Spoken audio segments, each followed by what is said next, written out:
Okay, let's dive into this. Welcome to today's Explainer, where we're going to explore a really fascinating tension that exists in the minds of ambitious learners everywhere.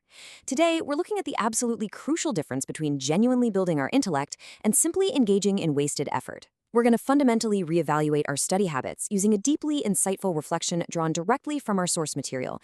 If you love to learn, you are definitely going to want to pay close attention to this one. So let me ask you a question. Have you ever poured your heart, your soul, and your time, maybe even an entire year, into mastering a task, working incredibly hard, only to wake up one day and realize it yielded absolutely zero practical results? Yeah, it's a painful realization. You thought you were being super productive, you felt like an intellectual, but in reality, you were just running on a treadmill. Today, we're going to dissect exactly how and why this happens. To really unpack this, we're drawing from a fantastic source. The text we're analyzing is based on a 2018 recording titled Spiritual Messages from Hamerton: Can an Intellectual Life Be Established Today? By Ryuho Okawa. In it, he looks back at his own university days and his encounter with a massive, highly influential classic book called The Intellectual Life, originally written by Philip Gilbert Hamerton. Through Okawa's personal experiences with this book, we get a literal masterclass in what true intellectualism actually looks like in practice. Here is our agenda for today. 1. What is modern intellectual life? 2. Hamerton and the British Empire. 3. Memories of empty exam prep. And 4. Towards practical intelligence. Let's get into it. Section 1. What is modern intellectual life? Defining the pursuit of knowledge today. To really understand the source material, we first have to understand the man who inspired it. Section 2. Hamerton and the British Empire. A historical perspective on the author's era. Now, what's really interesting about this slide is the historical juxtaposition it creates. Hamerton was born in 1834. Now, this was the absolute peak of the British Empire, right? A time of immense national strength, global expansion, and just massive cultural confidence.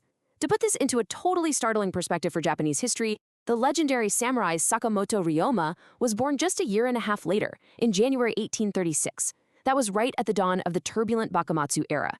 Placing Hamerton right alongside the heroes of the Meiji Restoration gives us this immediate, visceral sense of historical scale. Hamerton's writings basically reflect the intellectual vigor of a superpower at its absolute zenith. Section 3. Memories of Empty Exam Prep. The Tensei Jingo Translation Grind. As a university student, Okawa picked up the incredibly thick, hardcover edition of Hamerton's The Intellectual Life. As you can probably imagine, engaging with a heavy philosophical text like this feels incredibly serious. It feels like this high-level intellectual pursuit.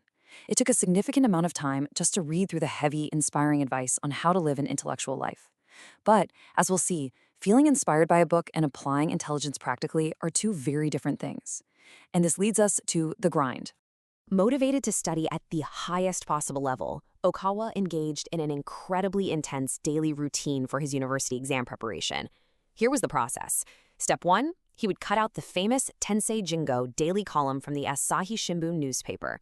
Step 2, he'd paste it into a notebook and painstakingly translate that complex Japanese text into English, all by himself. Step 3, a day later, he would take the official English translated version published in the Asahi Evening News and use it to strictly correct his own work. And he did this meticulously. He filled an entire notebook over the course of a whole year. It sounds incredibly rigorous, right? Like the ultimate intellectual workout? Or, maybe a form of self-inflicted torture. But despite all that massive effort, here is Okawa's direct reflection on the experience. It didn't help with exams at all. In fact, it caused my grades to drop. No way, right? Why would that happen? Because that Tensei Jingo column discussed high-level political and economic commentary, topics that almost never actually appeared on the university entrance exams. He was studying something completely irrelevant to his actual practical goal. If he had just stuck to standard exam reference books, his grades absolutely would have gone up. Instead, he was overreaching. The realization was just crushing. He notes that doing this whole back-and-forth translation for a year made him feel like he was doing something incredibly sophisticated, but in reality it was just self-satisfaction. When he realized that literally none of this esoteric vocabulary was going to help him pass, he said, "It was a complete waste. I felt entirely empty." This perfectly captures the trap of illusionary intellectualism, doing something that looks and feels smart but completely lacks any practical utility for the task at hand. Section 4. Towards practical intelligence. shifting from illusion to impact. So the crucial point is, reflecting on this later, Okawa notes a really profound lesson, especially relevant to fields like publishing and editing. There is a stark difference between illusionary intellectualism, which is writing or studying self-satisfying, complex, needlessly difficult prose, and practical intellectualism.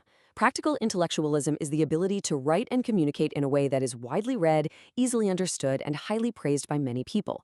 The goal isn't to show off how smart you are, the goal is to create actual impact and value in the real world.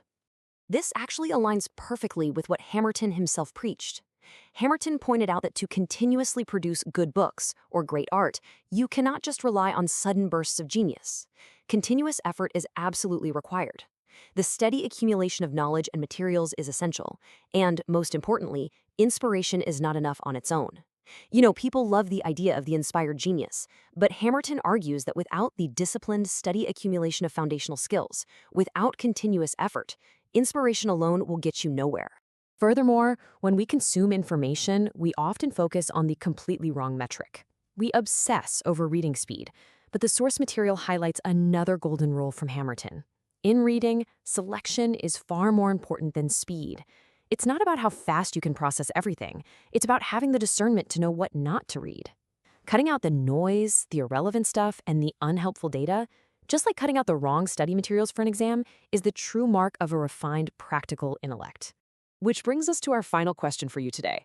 Take a look at your own habits. In your modern life, with all your reading, your studying, and your work, are you actually building practical wisdom that moves the needle? Or are you just endlessly translating your own tensei jingo? Are you engaged in a complex, exhausting task that looks really smart but is ultimately a waste of your valuable time? Take a step back this week. Look at where your effort is going and make sure you are chasing impact, not just the illusion of it. Because the hardest work in the world means nothing if you're running in the wrong direction. Thank you so much for joining me on this explainer. Keep learning, but more importantly, keep focusing on what truly matters.